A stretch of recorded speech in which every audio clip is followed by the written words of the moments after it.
mit euch eine Yoga-Einheit machen, bei der wir uns so richtig schön auspowern können. Das ist besonders toll, weil wir uns danach viel besser entspannen können und weil wir so leichter auch danach den Fokus in der Meditation finden können. Wir starten aber ganz einfach erstmal in der Stellung des Kindes. Hierfür kommen wir auf unsere Schienbeine und legen dann unseren Oberkörper auf die Oberschenkel ab und unsere Stirn auf die Matte. Die Arme sind nach hinten gerichtet und hier starten wir dann erstmal mit der tiefen Bauchatmung. Das heißt, dass wir einatmend richtig schön unsere Bauchdecke gegen die Oberschenkel drücken und ausatmend ziehen wir den Bauchnabel zur Wirbelsäule. Also erstmal hier schön tief in den Bauch atmen, die Augen können gerne geschlossen sein, die Zunge ist vom Gaumen gelöst und dann können wir uns vorstellen, dass wir mit der Ausatmung immer etwas schwerer werden. Das heißt, dass wir uns vorstellen, dass mit jedem Mal ausatmen die Stirn etwas mehr in die Matte hinabsinkt, dass das Gesäß etwas mehr zu den Fersen hinuntersinkt, der Oberkörper mehr oder weiter hinunter zu den Oberschenkeln und die Schultern, oder besser gesagt die Schulterblätter, etwas mehr von der Wirbelsäule wegrutschen, nach außen, tiefer ziehen. Wir entspannen hier, wir atmen tief ein und aus. Und dann können wir uns auch vorstellen, dass wir jetzt mit jedem Mal einatmen etwas leichter werden. Also kräftig in den Bauch atmen und dabei sich vorstellen, dass wir etwas leichter werden. Und dann können wir mit dem nächsten Einatemzug ganz langsam hier mit dem Oberkörper nach oben kommen. Am Ende heben wir unseren Kopf nach oben und kommen von hier dann in den Vierfüßerstand. Hier haben wir dann unsere Hände direkt unter den Schultern und unsere Knie hüftweit voneinander aufgestellt unter unserem Becken. Katze-Kuh. Wir kommen hier richtig schön in den Katzenbuckel und dann einatmend in die Kuh. Ausatmend schauen wir zu unserem Bauchnabel, Katzenbuckel. Einatmend. Die Schulterblätter ziehen zur Wirbelsäule. Ausatmend.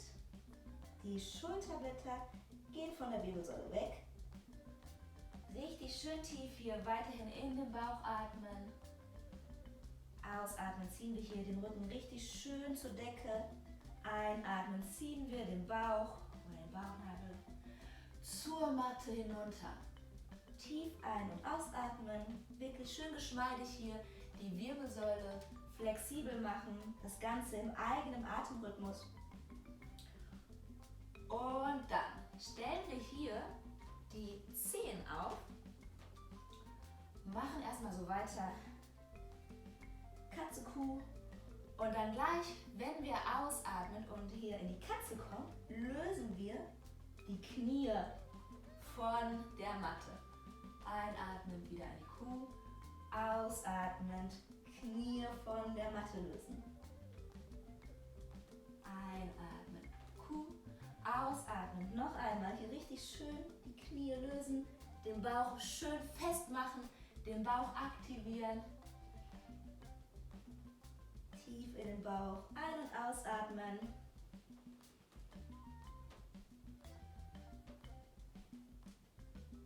Nochmal hier einatmend in die Kuh, ausatmend. Geben wir jetzt die Knie nach oben, strecken jetzt das rechte Bein erstmal nach hinten und dann ausatmend, Knie zur Stirn. Einatmen, strecken wir das Bein wieder gerade nach hinten. Ausatmend. Knie zur Stirn. Einatmen. Das Bein nach hinten. Seitenwechsel. Wir lösen wieder beide Knie von der Matte. Strecken dann das linke Bein nach hinten. Ausatmen. Knie zur Stirn. Einatmen. Das Bein nach hinten. Ausatmen. Knie zur Stirn. Einatmen. Das Bein schön ausstrecken. Noch einmal. Und nochmal tief einatmen. Und ausatmen. Die Knie wieder runter zur Matte geben. Dann einmal tief durchatmen, nochmal in der Haltung des Kindes. Jetzt strecken wir unsere Arme hier nach vorne. Wir atmen richtig schön tief ein und aus in den Bauch. Einatmen drückt unser Bauch richtig schön gegen die Oberschenkel. Ausatmend zieht der Bauchnabel zur Wirbelsäule. Richtig schön tief hier durch die Nase in den Bauch atmen. Wir spüren das Herz, wir spüren, wie sich das Herz jetzt wieder peu à peu etwas beruhigt.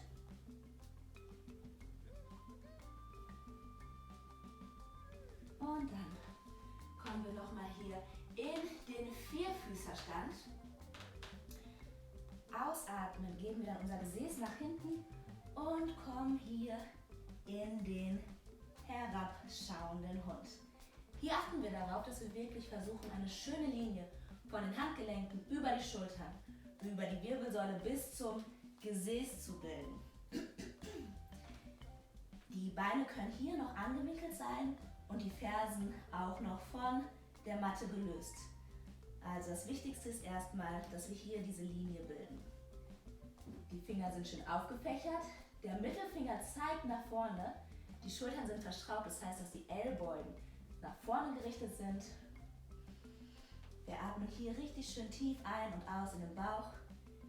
Wer mag, kann versuchen jetzt, die Beine etwas mehr durchzustrecken, die Fersen etwas mehr zum Boden zu geben.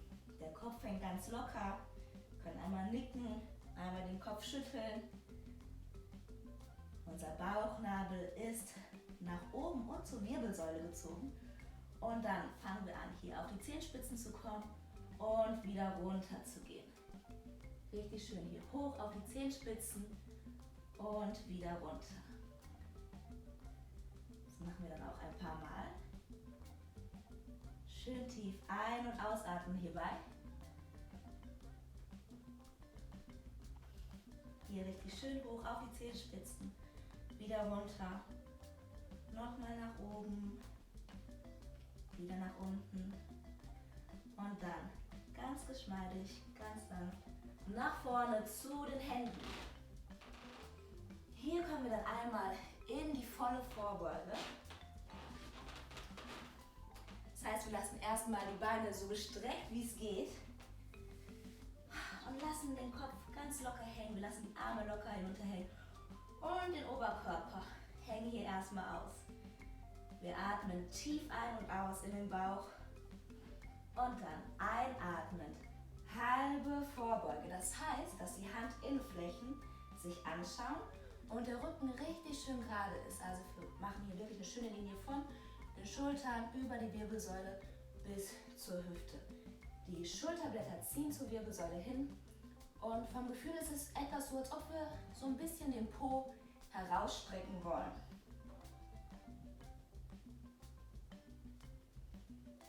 Und dann können wir nochmal schauen, dass wir etwas weiter runtergehen mit dem Oberkörper in der halben Vorbeuge und ausatmen. Kommen wir wieder in die ganze Vorbeuge.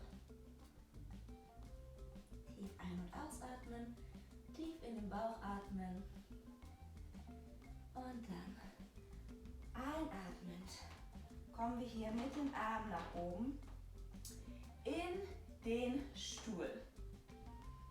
Das heißt, dass wir unser Gesäß möglichst tief geben. Unsere Arme strecken schön nach oben. Zwischen unseren Händen ist etwa Platz für einen Kopf. Die Handinnenflächen schauen sich an. Wir versuchen hier wieder eine schöne Linie von den Handgelenken über die Schultern bis zum Gesäß zu bilden. Und ausatmend nochmal in die ganze Vorbeuge. Hier einfach den Oberkörper locker hängen lassen, die Arme locker hängen lassen. Die Beine sind möglichst durchgestreckt. Tief ein- und ausatmen, tief in den Bauch atmen. Um dann einatmend in die halbe Vorbeuge zu kommen. Nochmal darauf achten, dass wir wirklich hier eine schöne gerade Linie über unserem Rücken haben. Tief ein- und ausatmen. Und dann einatmen. Nochmal in den Stuhl kommen. Diesmal haben wir unsere Hände in Anjali Mudra vor dem Herzen. Und dann machen wir hier einen Wirbelsäulenschwist. Das heißt, dass wir darauf achten, dass wirklich beide Knie auf einer Ebene bleiben, während wir hier uns richtig schön hineindrehen. Also wir drücken mit dem rechten Ellbogen jetzt gegen die linke Außenseite des linken Knies. Schauen dann über unsere linke Schulter so weit nach oben wie es geht. Atmen hier tief in den Bauch ein und aus, um dann mit der Einatmung wieder nach vorne zu kommen und ausatmen. Lassen wir den Oberkörper nochmal schön einfach hier hinunterhängen. Die Beine sind möglichst durchgestreckt weiterhin. Tief ein- und ausatmen, tief in den Bauch atmen.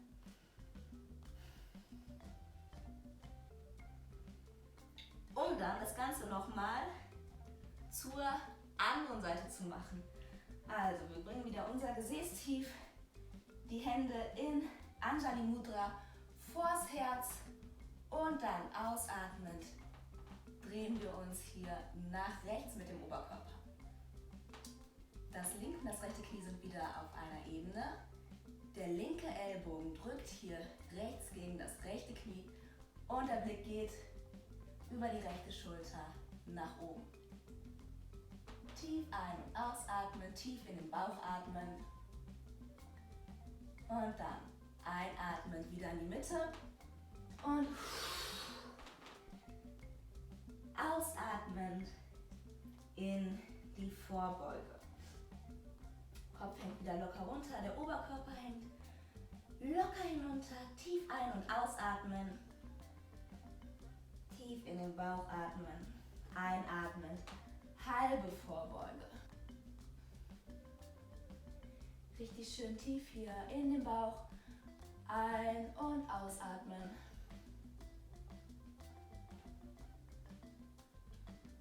Und dann kommen wir mit der nächsten Einatmung wieder in einer Art Stuhl. Hier haben wir dann die Füße hüftweit auseinandergestellt, geben unser Gesäß nach unten, Hände vors Herz in Anjali Mudra, um dann hier auf unsere Zehenspitzen zu kommen und wieder runter zu gehen. Der Kopf zieht zur Decke. Wir atmen schön tief in den Bauch. Die Wirbelsäule ist möglichst gerade, möglichst lang.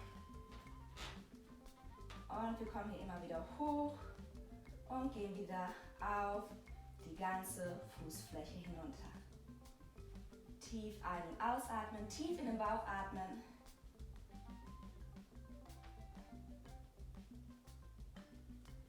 Und dann ausatmend in die ganze Vorbeuge, in die volle Vorbeuge. Die Beine sind durchgestreckt, der Kopf hängt locker nach unten, die Arme hängen locker nach unten. Tief ein- und ausatmen. Tief in den Bauch atmen. Dann wandern wir nochmal nach vorne, um dann jetzt einen großen Ausfallschritt mit dem rechten Fuß nach hinten zu machen. Wir stehen hinten auf den rechten Zehen. Unser Bein ist möglichst durchgestreckt. Vorne, das linke Bein ist jetzt angewinkelt. Das Knie ist möglichst über dem linken Sprunggelenk. Einatmen, einmal Arme hier schön nach oben heben. Die Schultern sind richtig schön tief, weit weg von den Ohren. Die Schulterblätter ziehen zur Wirbelsäule, dass wir wirklich hier schön in der Brust öffnen. Tief ein- und ausatmen. Und dann ausatmen, geben wir die Hände vors Herz und kommen auf unseren linken Fuß, etwas an, um dann hier in die Standwaage zu kommen. Unsere Zehen ziehen Richtung Gesicht. Wir atmen schön tief in den Bauch ein und aus. Richtig schön tief hier in den Bauch atmen. Und wer mag, kann einmal versuchen, hier mit den Beinen etwas tiefer zu gehen, um sich dann noch einmal schön nach oben zu drücken. Noch einmal runter und wieder nach oben. Komm, 3-mal schaffen wir. Noch einmal runter hier und wieder nach oben. Ziehen wir das Bein heran. Ausatmend. Kommen wir mit dem Oberkörper wieder nach unten. Die Beine sind durchgestreckt. Einatmend in die halbe Vorbeuge. Der Rücken ist schön gerade. Wir gehen wieder nach vorne auf die Matte. Kommen nach oben und machen wir das gleich natürlich mit der anderen Seite. Hierfür machen wir dann jetzt einen schönen Ausfallschritt, schön weit nach hinten mit dem linken Fuß. Wir stellen uns hier hinten links auf die Zehen. Das linke Bein ist möglichst durchgestreckt. Das rechte Bein ist schön angewinkelt, dass das rechte Knie über dem rechten Sprunggelenk ist. Und dann einatmen. Einmal hier die Arme gerade nach oben strecken. Schön hier im Herzbereich öffnen. Dafür ziehen wir die Schultern schön tief und die Schulterblätter zur Wirbelsäule. Tief ein- und ausatmen. Tief in den Bauch atmen. Und dann kommen wir von hier wieder mit den Händen vors Herz in Anjali Mudra. Und achten darauf, dass wir wirklich eine richtig schöne Standbewegung machen, ein richtig schönes T bilden. Die linken Zehen ziehen dann jetzt nach oben Richtung Gesicht. Tief ein- und ausatmen. Und dann auch hier. Einmal runter. Wieder nach oben. Noch einmal runter. Wieder schön hoch. Das letzte Mal. Einmal tief runter und nach oben drücken. Den Fuß wieder ranziehen und ausatmen. In die Vorbeuge kommen. Tief ein- und ausatmen. Tief durchatmen hier. Einatmend in die halbe Vorbeuge. Ausatmen nochmal in die ganze Vorbeuge. Dann wandern wir wieder nach vorne auf unserer Matte. Wir geben hier die Hände neben unsere Füße und können dann diesen kleinen Satz nach hinten machen, um hier in den herabschauenden Hund zu kommen. Finger sind wieder schön aufgefächert. Wir haben unsere schöne gerade Linie von den Handgelenken über die Schultern bis zum Gesäß. Die Beine sind dafür eventuell etwas angewinkelt, die Fersen sind dafür eventuell etwas vom Boden gelöst. Wenn es durchgestreckt geht mit den Beinen und die Fersen auf den Boden kommen können, dann natürlich gerne auch so. Und dann schauen wir zwischen unsere Hände und schieben die Nase zu diesem Punkt und kommen dann hier mit der Einatmung nach oben in den heraufschauenden Hund. Tief ein- und ausatmen, hier tief in den Bauch atmen. Und dann probieren wir auf dem gleichen Weg wieder zurück in den herabschauenden Hund zu kommen. Also, Nase wieder richtig schön tief und dann ausatmend in den herabschauenden Hund. Das gleiche nochmal, einatmend in den heraufschauenden Hund und ausatmend in den herabschauenden Hund. Tief ein- und ausatmen, tief in den Bauch atmen, ins Brett kommen und dann Chaturanga. Kurz hier über den Boden halten und ausatmen. Einmal ablegen, die Hände unter die Stirn geben und hier tief in den Bauch ein- und ausatmen. Wenn wir einatmen, drückt der Bauch richtig schön in die Matte hinein. Und wenn wir ausatmen, zieht der Bauchnabel zur Wirbelsäule. Spüren das Herz. Atmen schön fließend.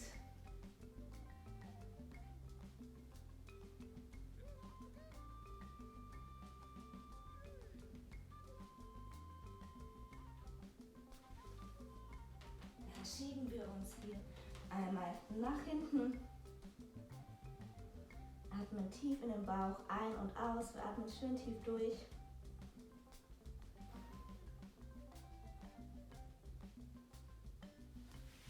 Um dann gleich die Bauchmuskeln zu aktivieren in einer Umkehrstellung. Dafür umgreifen wir hier unsere Ellbogen, lassen dann die Ellbogen an der Position, geben die Hände in eine Art Körbchen vorne, legen den Kopf hier rein, bringen das Gesäß nach oben und wandern hier mit den Füßen hoch und geben hier die Füße einmal richtig schön nach oben und dann wieder nach unten. Nochmal richtig schön hier nach oben und dann wieder nach unten. Es ist leichter, wenn wir die Beine etwas angewinkelt haben, wenn wir die Beine nicht ganz so weit nach oben strecken. Aber die Personen, die können versuchen hier wirklich mit ausgestreckten Beinen hoch und runter zu gehen. Ausatmen, runter. Einmal hier in die Stellung des Kindes, tief ein- und ausatmen, tief in den Bauch atmen, um dann einmal in Rückenlage zu kommen.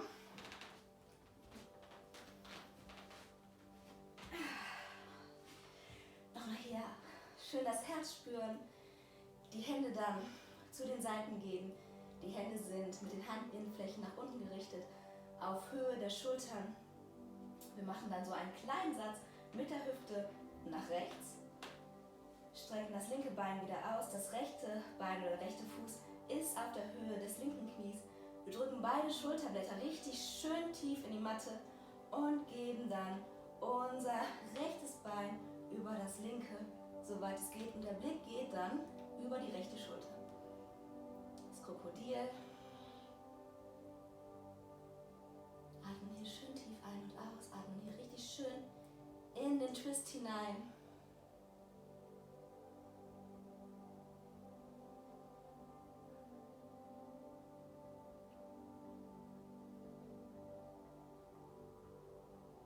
Wir achten darauf, dass wirklich beide Schulterblätter, hier jetzt besonders das rechte Schulterblatt weiterhin schön in die Matte hineindrückt. Und dann einatmen. Schauen wir nach oben, lösen hier das Bein auf, legen uns erstmal gerade hin, spüren einmal kurz nach. Jetzt spüren Sie vielleicht die beiden Körperhälften unterschiedlich lang an.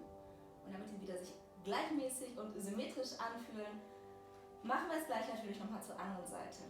Also, wir machen einen kleinen Satz nach links mit den Hüften, strecken das rechte Bein aus, stellen den linken Fuß auf Höhe des rechten Knies auf und drücken beide Schulterblätter schön fest und tief in die Matte, um dann das linke Bein hier über das rechte zu geben und mit dem Blick über die linke Schulter zu gehen. Auch hier wieder richtig schön tief in den Bauch ein- und ausatmen. Die Schulterblätter drücken richtig schön tief hier in die Matte. Besonders das linke Schulterblatt jetzt. Atmen richtig schön in diesen Wirbelsäulentwist hinein, ein und aus.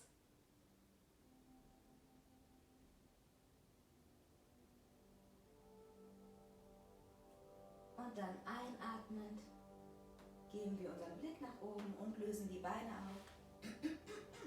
Entschuldigung. Wir strecken die Beine aus, spüren nochmals in den Körper. Jetzt sollten sich wieder beide Körperseiten gleich anfühlen. Wir geben die Füße ungefähr hüftweit jetzt auseinander, lassen die Zehen einfach ganz locker nach außen fallen. Geben die Arme hier neben uns, lassen die Handinnenflächen nach oben zeigen. Zwischen Oberkörper und Arm ist so viel Platz, dass etwas Luft an die Achseln kommen kann. Wir atmen richtig schön tief jetzt hier ein und aus in den Bauch. Wer mag, kann auch die Zunge vom Gaumen lösen, können die Augen schließen. Und dann einmal das rechte Bein etwas von der Matte lösen. Das rechte Bein so doll anspannen, wie es geht. Anspannen, anspannen, anspannen, anspannen, anspannen, anspannen, anspannen, anspannen, anspannen, anspannen, anspannen, anspannen. Ablegen und das rechte Bein wieder entspannen. Dann heben wir das linke Bein hoch, etwas von der Matte lösen und das linke Bein anspannen, anspannen, anspannen, anspannen, anspannen, anspannen, anspannen, anspannen, anspannen, anspannen, anspannen, anspannen, anspannen. Ablegen und wieder entspannen. Dann kommen wir jetzt zum Gesäß. Die lösen wir den Po etwas von der Matte und kneifen ihn so richtig zusammen. Richtig schön anspannen, anspannen, anspannen, anspannen, anspannen, anspannen, anspannen, anspannen, anspannen, anspannen, anspannen. Ablegen und wir entspannen unseren Po. Wir machen Fäuste, wir lösen die Arme etwas vom Boden, spannen die Fäuste an, spannen die Arme an, anspannen, anspannen, anspannen, anspannen, anspannen, anspannen, anspannen, anspannen, anspannen, anspannen, anspannen. Ablegen und entspannen. Für den Bauch lösen wir jetzt etwas mit dem Oberkörper und spannen unseren Bauch an. Anspannen, anspannen, anspannen, anspannen, anspannen, anspannen, anspannen, anspannen, anspannen, anspannen, anspannen, anspannen, anspannen. Ablegen und entspannen. Jetzt spannen wir das Gesicht an. Dafür ziehen wir die Augenbrauen zusammen, kneifen die Augen zusammen, kräuseln die Nase, pressen die Lippen richtig zusammen. Wir machen so ein richtiges Zitronengesicht. Spannen das Gesicht an.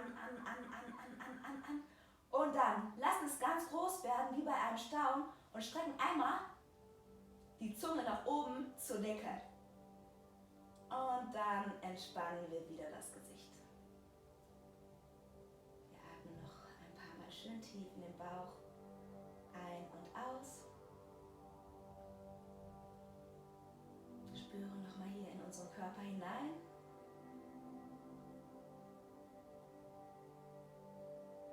Und drehen uns dann ganz gemütlich einmal auf unsere rechte Körperseite. Verweilen hier nochmal einen Augenblick. Um dann gleich mit ganz bewussten Bewegungen ins Sitzen zu kommen. Also das heißt wirklich, dass wir uns jetzt dann vorstellen, okay, jetzt bewege ich hier mein Bein, jetzt bewege ich meinen Arm. Ganz in Ruhe, ganz bewusst. Ich richte mich auf, ich setze mich einmal um. Wirklich versuchen, jede einzelne Bewegung ganz bewusst hier zu gestalten. Kommen in einen kreuzbeinigen Sitz. Atmen richtig schön tief weiterhin in den Bauch. Der Kopf zieht zur Decke. Können die Augen nochmal schließen. Richtig schön tief in den Bauch atmen. Und wer mag, kann jetzt mit der eigenen Meditationspraxis beginnen. Wer noch nicht so geübt ist, kann vielleicht versuchen, einfach zu starten, indem man versucht, vielleicht eine Minute an möglichst wenig zu denken. Das heißt, wenn ein Gedanke in den Kopf kommt, schieben wir ihn ganz sanft beiseite. Kommt wieder der nächste Gedanke. Wir nehmen ihn wahr, schieben ihn zur Seite. Atmen tief ein und aus. Wir können unseren Fokus über die Atmung finden. Wir können unseren Fokus über ein Mantra finden. Ich mag sehr gerne das Mantra Soham. Das bedeutet, ich bin. Und drückt aus, dass man mit allem hier im Universum verbunden ist. Kann es sich dann so gestalten, einatmend so vorstellen und ausatmend Ham. Das versuchen wir jetzt nochmal für ein paar Sekunden.